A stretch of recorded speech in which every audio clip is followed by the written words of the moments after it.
Well, everyone, we'll go ahead and get started. Thank you all for coming out tonight, and we're very excited to have this dinner and discussion. A little bit about the dinners and discussions. For the past 2 years, this is our second year, doing a mission theme, and our mission theme this year is on this nice banner over here. What does the Lord require of us but to do justice, love kindness, and walk humbly with your God? And so throughout the year, we're doing a lot of different initiatives to learn what it means to live out Micah 6:8. And part of that is to listen. It's to get together and to learn more about mission.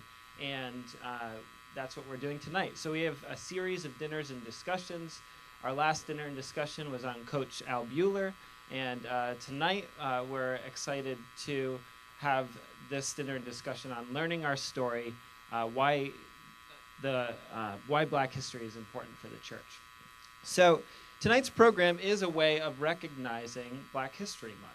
And many of us are aware that February is the month that our country and some other countries around the world celebrate Black history. And there are various ways that people within the church and outside of the church recognize Black history. And so we're going to ask tonight, how are we to think about it? How are we to observe it? And not only during the month of February, but how do we think about Black history throughout the year? And this points to a larger question, not only about how do we think about race and ethnicity within the church in general, in the abstract, but how do we think about particular stories within the church and particular communities within the church? And tonight we're looking specifically at this foundational story of African Americans.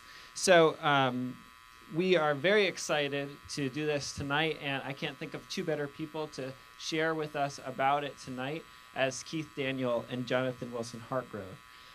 They'll share a little bit more about themselves, but just by way of introduction, Reverend Keith Daniel is an ordained minister in the American Baptist Church.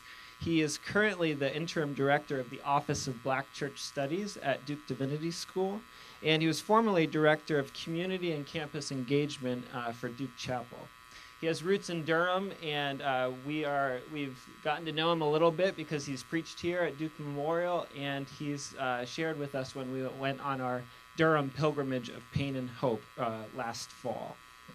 Jonathan Wilson-Hartgrove is an associate minister at St. John's Missionary Baptist Church. He's also director for School for Conversion and a leader in the movement known as New Monasticism. It's a movement, as they describe it, of Jesus followers who are committed to a new way of life in community. He's authored numerous books, including Free to be Bound, The Church Beyond the Color Line, and most recently, The Awakening of Hope, Why We Practice a Common Faith. So I'd like to invite them up, and we'll have a conversation with them tonight.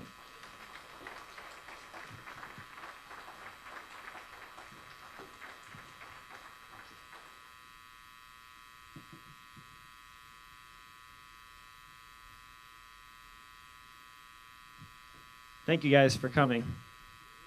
All right. So we're going to start by just asking each of you to tell a little bit about your story and your ministry in Durham. Sat in the wrong chair. Well, good evening, everyone. I am pleased to be here with you all tonight. I couldn't think of a better way to end a long day than to have a meal and conversation and reflection time at this wonderful church community. Thanks for having me back. My life has been one story woven into two cities. I grew up in Washington, D.C. My parents moved up there from Durham. My mom is here tonight. She's a Hillside High School alumnus and just celebrating wonderful years here with us back here in Durham. She moved back here right when my daughter was born. My wife is here tonight as well, and my son Madison. So I'm grateful for them to be here. My daughter's at gymnastics practice. But I was fortunate to be reared in both cities and to experience life in this town of Durham and to appreciate the rich history here in Durham and civil rights and so many pioneers here in this community. I was fortunate to attend Duke as an undergraduate, and my whole life has been at Duke essentially since high school.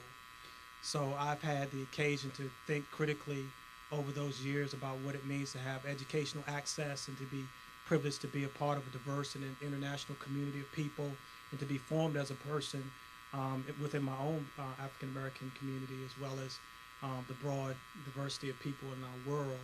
And it's sort of just become taken for granted for me over the years to have occasion to speak and to share in the lives of others who are different from myself. But I will say much of my encounters with Black history came through my mom as a single parent raising me in D.C. And working for the federal government as an equal opportunity specialist for about almost 30 years. She came home with stories every day that were kind of just dropping for me as a young man to hear her describe how she had to stand in defense of women and men on the occasion of their competencies and their commitments to their jobs based on their color and their ability to excel in the federal government. So I was, that was very formative for me, and she always impressed upon me the sense of being created in the image of God and that my heritage and identity was significant, and not to be colorblind, but to embrace my identity as an African American young man coming up in the inner city, roughly inner city area, and coming to terms with my Christian identity in the light of that as well. As Reynolds mentioned, I'm ordained in the American Baptist Church. My ordination came in 2005, right after I finished seminary at Duke Divinity School. But it was while I was in seminary where I became more in touch with my roots, having grown up in a traditional African American church in the Washington, D.C. area, First Baptist Church. Pastor Frank Tucker, who is still there today, who baptized me at the age of 12. And the church is now celebrating its 150-year anniversary all throughout this year. We're actually traveling up there in a couple weeks to be a part of that journey. But I guess I'll kind of stop there. That gives you enough of a sense of kind of my heart and my formation being part of this community, growing up in a household where race and civil rights were always a question of reflection and conversation and appreciation for the struggle that it has been for members of our community to feel a part of the national fabric of the U.S. So again, I'm just delighted to be here. Reynolds' invitation came right as a time as I was taking a sudden sabbatical, a need for pulling back from exhaustion. And I thought to myself, wow, this is coming at a great time for me as I come off of that to be able to live into a good conversation and discussion about such an important topic as Black history. So thank you. Well, thank you. I'm just as pleased as I can be to be here with my brother Keith. I'm so happy that they let two Baptists in here at the Methodist Church, and I'm remembering how we first met over there at the Duke Divinity School around the Book of Jonah. Keith and I studied together at the Divinity School, and we tried to read for a whole semester. We tried to read that Book of Jonah and understand the word of the Lord for us in our time. In so many ways, Jonah is a sign to me of our times. That thing that Jesus said about how there would be no sign given to the people who wanted a sign except the sign of Jonah. And I remember Thomas Merton saying once that we are all like Jonah now, living in the belly of a paradox and trying to figure out just where we're going to get spit up. And I think that's kind of been my existence within the church. I was raised Southern Baptist over in Stokes County, North Carolina. That's just south of Mayberry, which is, I should say, my family's only claim to fame is that my mama's people come from Mayberry, and when my granny was growing up in Mayberry, Andy was there growing up. And he based his characters on people he knew from the town where he grew up. So our Uncle Otis became the town drunk in the Andy Griffith Show. And that's our claim to fame right there. But I was raised up there by good people who taught me to love Jesus and to memorize Scripture in the King James Version, because if it was good enough for Jesus, it was good enough for us. We were going to stick with it. And I'm very grateful for the community I grew up in. But as I became a teenager, I became increasingly aware of the tensions between our way of being Christian and all sorts of issues in the world. It was just kind of a tension for me. And I was really interested in politics. I wanted to be president of the United States for Jesus because I thought that was the best thing you could do for Jesus. These were the heydays of the religious right, and my people certainly fit in that category. And I got involved. Governor Hunt at the time had this program for young political hopefuls, and I got involved in that. And I was down here in Raleigh, and I heard this preacher preaching. His name was Reverend Barber, and I had never heard anybody preach like that, but I knew that we had something in common. The echoes of the King James Version were in what he was saying, but he was saying different stuff than they preached at my church. And it just struck me that was important. And so my buddy and I, we were there together, and we asked Reverend William Barber, who's now the president of the NAACP in North Carolina, we asked him if he would come and preach at our church in King, North Carolina. And he said, well, sure, if you can get me invited, I'd be glad to come. And so, well, he didn't know this, but my buddy was the pastor's son. And so we went back and we said, we'd like to have this guy come preach. And his daddy said, all right. And so he came, and I distinctly remember when he came in his family's minivan, it was him and his very large brother-in-law sitting in the driver's seat. And I said, well, I'm glad you came. And he said, well, I'm glad to be here, but I wasn't coming up here alone. And I said, you don't like to drive at night by yourself? And he said, no, son. He said, listen, my people know you don't come up here by yourself. This is Klan country. And I didn't know that. I didn't know that I knew what the Ku Klux Klan was. I had read about it. But I didn't know that I lived in Klan. I didn't know that no black people lived in Stokes County, in my part of Stokes County, because the Klan had run them out long before I was ever born. And Reverend Barber began, when I was a teenager, to open my eyes to the ways in which I, as a white young person, was his brother by virtue of being a Christian. He always made that clear. You're my brother, but you're a racist. And you need to learn what it means to overcome that. So I think I've spent most of my adult life trying to learn that. And part of that for me was learning that racism isn't just about, some laws that we used to have in this country, that thankfully we did away with the civil rights movement. Racism isn't just about a sort of, bigotry that some nasty people have, and we all think those people, are either dead or, pushed back in the mountains or something. Racism, rather, is a way of seeing the world. And it has deeply shaped the way our society works. And it has deeply shaped our forms of Christianity. And I think more than anything else, what Reverend Barber helped me to see by saying that I was both his brother and that I was a racist is that part of my discipleship, part of my continued conversion was going to require me to be in fellowship with people who were Christian in black skin.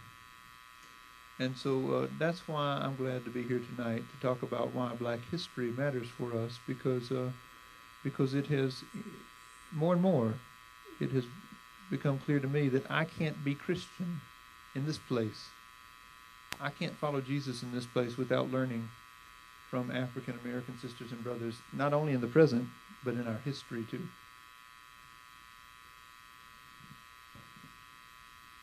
Thank you both very much.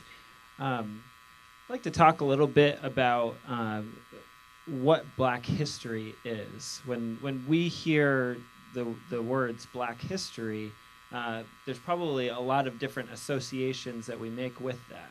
So let's do a little bit of definition work. What is Black history, and why does it receive special attention among other histories?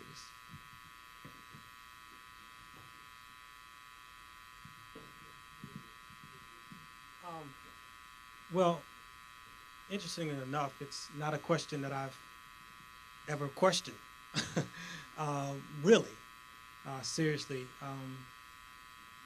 So I actually pulled out one of the texts that we have from a course taught by Dr. J. Cameron Carter when I was in seminary, one of the Black theology courses, and I decided I'd offer this rather than my own sort of defining of Black history. I think it's put in a very poignant way by James Cone in his Black Theology, a Documentary History.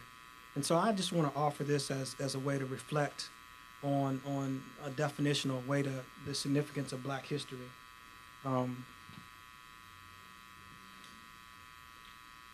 The Black existential mood that expresses itself in Black theology stems from the recognition that Black identity must be defined in terms of its African heritage rather than in terms of European enslavement. James Baldwin put it this way. Actually, this is a quote from Baldwin, not Cone. I was a kind of bastard of the West. When I followed my past, I did not find myself in Europe but in Africa.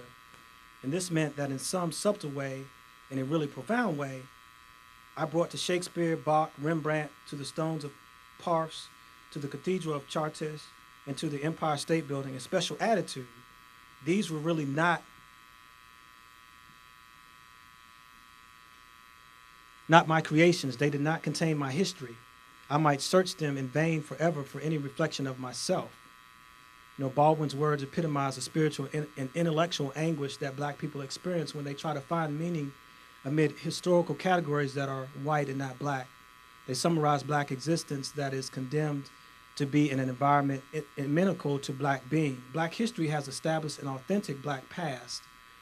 Unlike Europeans who immigrated to this land to escape from tyranny, Africans came not by choice, but as bondsmen, chained in ships. It was the slave experience that shaped our idea of this land. Surely it should have been expected that the slave event would not aid in our admiration of America, despite America's rhetoric about equality, quote unquote, and in the land of the free and the home of the brave. And Baldwin's expression, speaks also to W.E.B. Du Bois's reflection about this dual identity that the African American had to persist in, the sense of not belonging or not being human or not being valued or not being created in the image of God.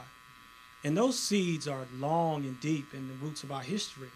And so it's important for members of our community to take time to reflect that indeed we are the people of God. We make up God's beautiful kingdom here in the earth. And how else will our children know that? How else will our community come to embrace that identity, even in light of the persistent sense of opposition and obstacles that our communities continues to face, whether it's educational access, whether it's a sense of image of who our young people are today. So, having started as Negro History Week in about, I think, 1926 by Carter Woodson, now is a month. So we got to take hold of it. We go from 1 week to 4, But again, I'm saying that tongue in cheek. I mean, every day that we wake up and look in the mirror as Christians, we have to be reminded that we are put in a unique skin tone. And God, that's a part of God's beautiful creation. Black History Month means looking at what the struggle has been for us and how that struggle remains. And so, for me, I started out by saying I haven't had to think about the question as much, but really every day I get up and think about the question, because there's always that sense of, where do I belong? Where does my community lie? How integrated am I with the larger Black community? And again, these conversations can be difficult because no one of us, African Americans or Black people or people of color or Negroes, can be spokespersons for our entire community. But we know that our community struggles at large with persistent issues of systemic repression and oppression of identity. So we're now celebrating 50 years of the integration of first 5 undergraduates at Duke, and I've been fortunate to be in the fortunate as well as challenged to be in the role of seeking to commemorate what that history means for us. And again, it gives us occasion to recognize how far we've come, but yet also how much farther we must go to break down barriers, to enter into the lives of others in such a way that is humanizing and not dehumanizing. And unfortunately, there's still too much dehumanization going on in our communities in the ways we understand and interpret our narratives. And so Black history gives us occasion to hopefully reframe and refocus on that significance, in my opinion. Yeah, I think this is really helpful for white people like me, because I think what I've been trying to learn is how Black history is also my history. And what Keith was saying about how W.B. Du Bois taught us that Black people have to have a double consciousness. I want to make sure people just get what that means. That means if you're white like me, you get to just think the same way everywhere. You can be the same way everywhere, and you can assume that who you are is okay. I grew up that way. You know, my wife says that what she's realized about me and my family is that we always act like we know what we're doing, no matter where we are. Part of that is just because we're white. You know, double consciousness is when you, no matter what your giftings, no matter what your strengths, you know that there's some places where you have to talk with the mind that there's white ears listening, and there's other places where you can be yourself. Every Black person who's ever lived on this soil has had to have that double consciousness. I think that's important to realize, because what it means for white people is that our identity has also been shaped vis-a-vis Black folks and their identity. But in this color cast spectrum that was developed, and it came out of the experience of using Black bodies to do work that white people didn't want to do, but it also came out of careful scientific and philosophical reflection by people in Europe and then in this country who given these what they considered a natural state of things, reflected very carefully, came up with all sorts of convoluted ways to explain why this is the way things have to be. And what it means, I think, in its most basic sense, is that if we think, this is what Cornel West calls the racialized optic. If we think about just basically what is good and what is bad in Western culture, there's a way in which good has been defined by whiteness and bad has been defined by Blackness. You know, what is smart and what is dumb, what is beautiful and what is not beautiful. These things have been put on a color cast spectrum. And one of the things I learned when I was over there at Duke from Willie Jennings and other people is that there's all kinds of ways that immigrants to this country have had to realize this and have had to become white. Because in this country, if you're going to make it, you got to become white. So anything your people do that seems Black, like say lots of people living in one household, you know, extended family in one household, you might do that when you get here, but you'll sure learn that you need to get a nuclear family. You'll learn that. And let me tell you, in my neighborhood right over here in Walltown, the Latino people are learning it. They're learning that they need to become white to make it here. And sure enough, we'll watch them. They'll live in the neighborhood a while, you know, 2 families together or 3 or 4 generations together, and then they'll get them a minivan, and one of them will move out to the first ring suburbs where they can afford a place, and they're becoming white. In a sense, they're becoming white. So I guess I say all that to say that Black history matters to all of us, it seems to me. Black history is our history because it shaped the way we think about things in this country. And what Dr. King used to say was our original sin, this fact that our country and its wealth was built on stolen labor and stolen people. I don't think any of us can get away from the fact that that has shaped who we are. One more word, and I'll hand it back to you, Reynolds. But the other thing that I think is extremely important here is that this isn't just sort of social history in general, but that this history has a very tight connection to Christianity. So not only does Black history matter, but that the history of Black Christianity matters. And sometimes I think about this in terms of reading John's Gospel. Have y'all studied John's Gospel here? Y'all have studied John's Gospel. You're in it right now. Well, your good teachers here have told you, I'm sure, that in John's Gospel, the signs and the wonders, the miracles, they all point toward what? The main thing, right? What John is talking about. So the signs are there to point you toward something. I think this is always the case in the world. Wherever miracles happen, they're meant to point us toward something. And in the history of American Christianity, I can't think of a more incredible miracle than the existence of the black church. Now, y'all think about this. White people who called themselves Christian from Europe went down to Africa with some ships that they owned and some guns that they had, and they took some money they had, and they bought people, and they forced them into slavery and brought them here and said, you're going to work, and if you don't work, you're going to get beat, and when we're done working you here, we'll send you somewhere else, or when your child is born, it won't be yours, we'll sell your child off somewhere else. Families were destroyed, people were used, abused, raped. I mean, the list goes on and on. All of this happened, and these people who did that to those slaves said to them, now we're Christian people. We trust the great God, Jehovah, and we want you to learn to trust him too. And we want to teach you what the Bible says. This good God who made you, this God wants you to obey your master. And eventually, the good Southern Baptist people that I come from developed a highly sophisticated way of explaining how this was actually good for you, because if you had died in pagan Africa, your soul would have gone to hell. But since you came here and are living in slavery and are hearing this good news message, you know, it might be hard for a little while, but when you die, you get to go to heaven. I don't think they ever quite worked out whether their heaven was going to be the same as our heaven. Nobody can quite imagine that, but they preached this to people. They wrote it down in books. I've read this stuff. Think about that, and think about the fact that out of that, a church was born, where some folks said, you know, the same God that raised Jesus also raised Israel out of Egypt. And those folk in Israel were slaves like us. This God that brought the people out of Israel can bring us out.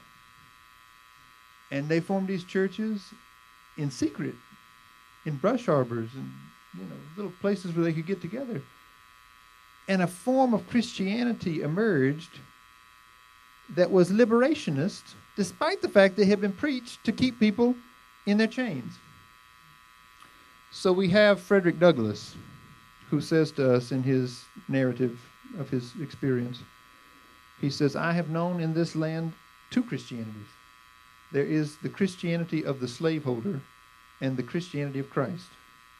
And he said, I cannot find any way for the two to fit together.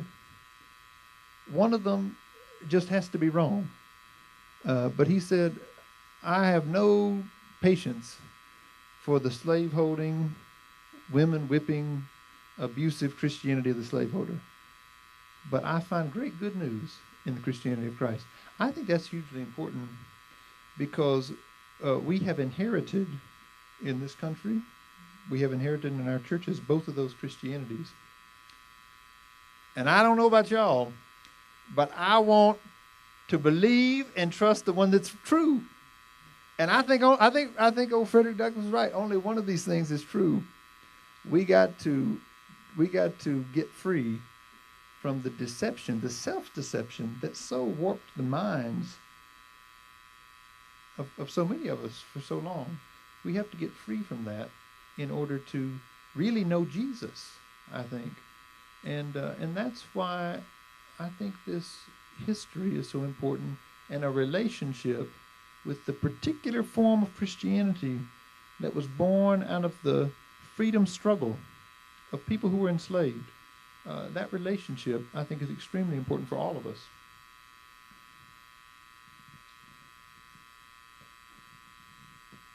Keith, you mentioned Carter Woodson founding Black History Month, and I had heard a quote where he said he started Black History Week, which turned into Black History Month, and I heard a quote where he said he hopes that one day we won't have to recognize a specific month, but that it'll be such a part of American history that we wouldn't have to recognize it at a particular time. So let's talk a little bit about why are we devoting 1 month to Black history? What's the importance of remembering it? How do we remember it? There are a lot of different ways to learn history, practically or philosophically, but how do we remember Black history, and why do we devote a specific attention to that?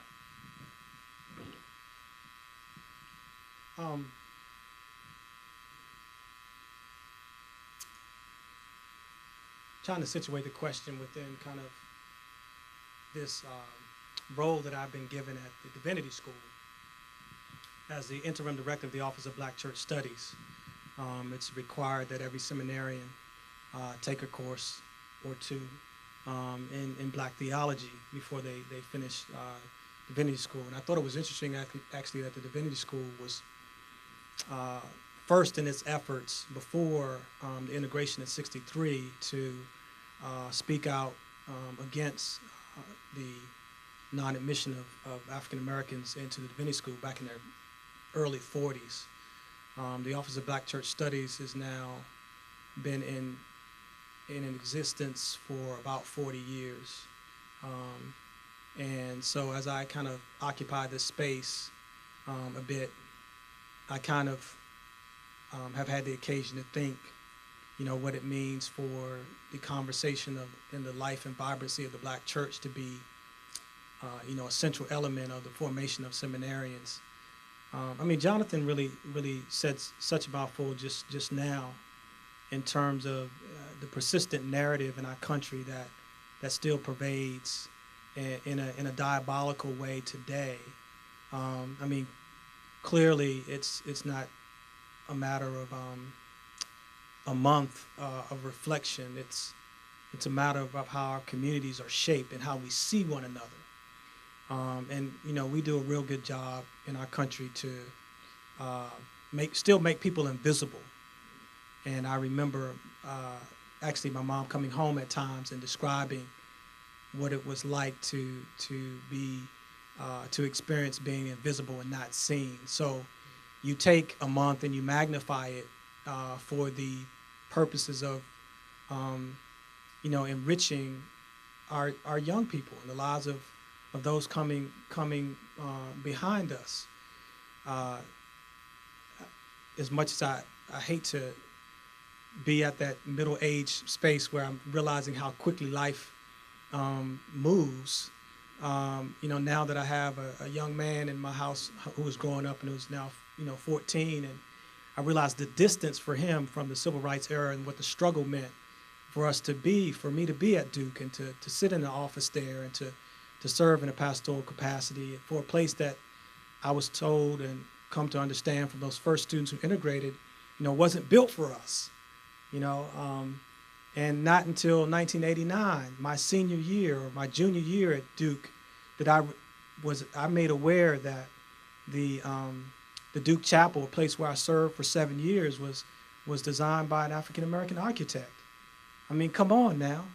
I'm in the junior year, I'm in 1989 at Duke University, and we don't know that?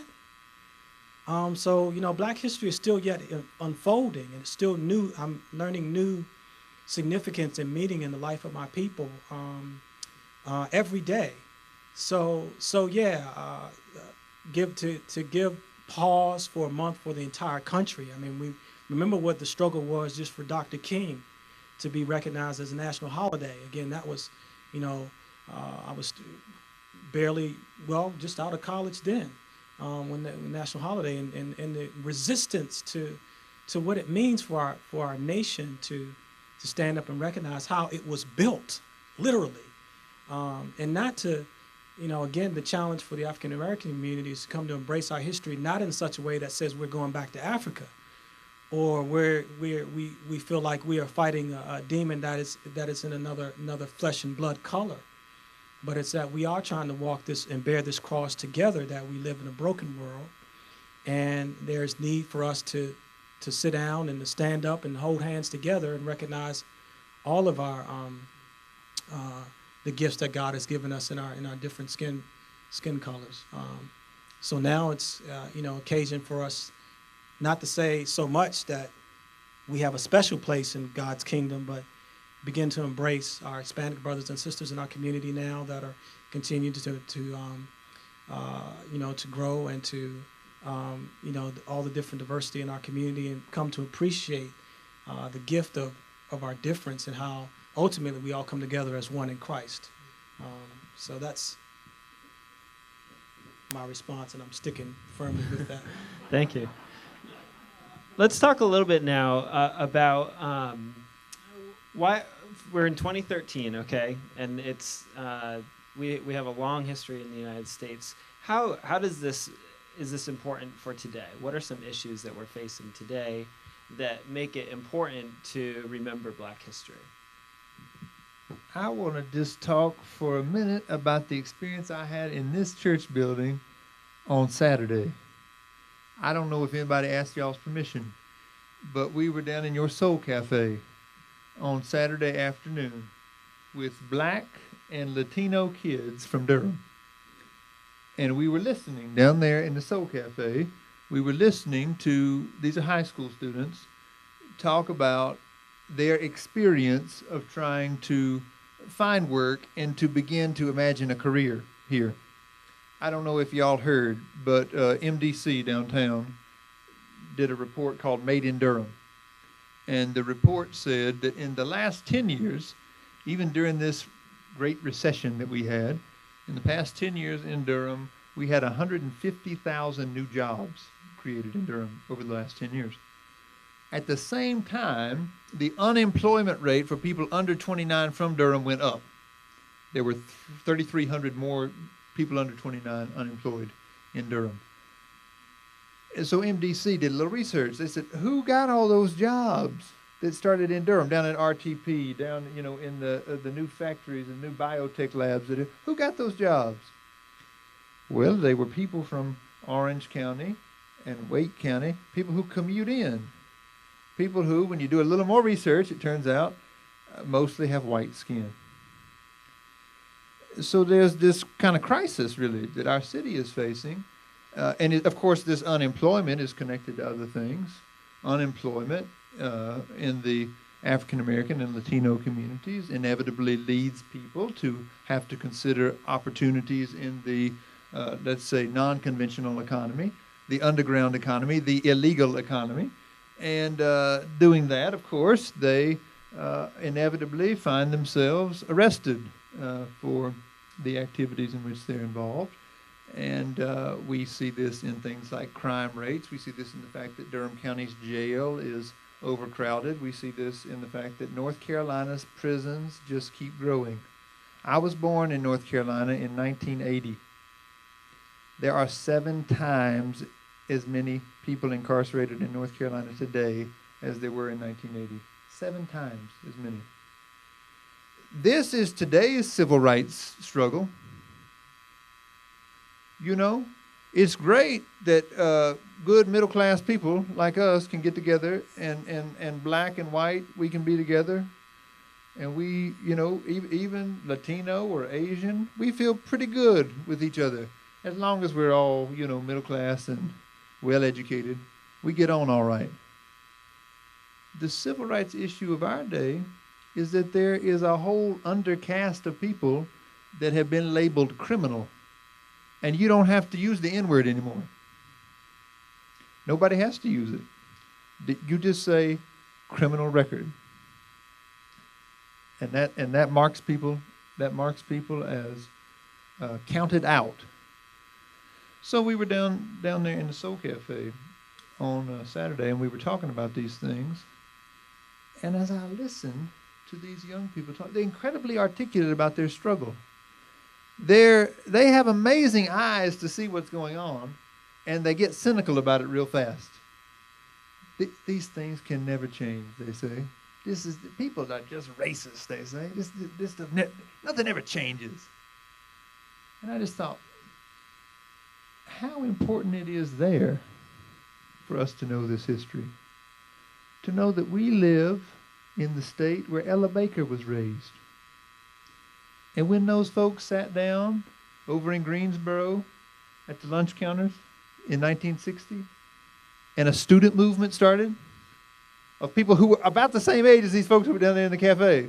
These same people who were saying nothing can ever change. People their age sat down at those counters and started a movement. And when it started happening on campuses all over, Ella Baker invited people to Shaw University, right down there in Raleigh. And they met together, and they started the Student Nonviolent Coordinating Committee. We need to know this history.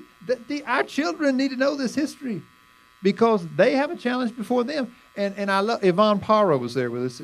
Yvonne is our Durham CAN lead organizer here in Durham. And Yvonne said to them, I thought this was great. He looked at these kids and he said, we have a rule in community organizing. I won't do anything for you that you can do for yourself. And he said, if you ask me, can I organize Durham to get you jobs? The answer is no, I can't do it. But if you want to organize Durham to get you jobs, I can help you do it. That's what he said. I said, this is important. So all this to say, I think that the history we're talking about, black history, includes something that Dr. Vincent Harding calls the black-led freedom movement. And the black-led freedom movement, it seems to me, is the best way to learn the history and to learn why it matters, because the same movement is happening today. And the best way to join the black-led freedom movement as a white person like me is to get on in behind some black leaders who are raising these issues. And here in our area, I would commend to you my friend from when I was a teenager, Reverend William Barber. I think he's doing incredible work to organize in North Carolina around these issues. I would also recommend to you the gentleman I met with yesterday, Darrell Atkinson, and his Southern Coalition for Social Justice. And I would commend to you our Durham-based experts on asset-based community development, Cameron and Ernest Smith, who are sitting here with us tonight. Incredibly important for us to learn not just the history, but learn from these people what are the issues today that we need to be continuing to work on, because in participating in the history, I think we learn the importance of the history. We learn that we have a great honor that we're from North Carolina. You're from the state that Ella Baker was from. Ella Baker has largely been ignored, but nobody in the civil rights movement started more organizations than Ella Baker. Before she started SNCC, she started the Southern Christian Leadership Conference. Everybody knows Dr. King. When Dr. King wanted to start an organization, he called Ella Baker because she knew how to get things done. I want to leave some time for questions, so thank you both very much for sharing what you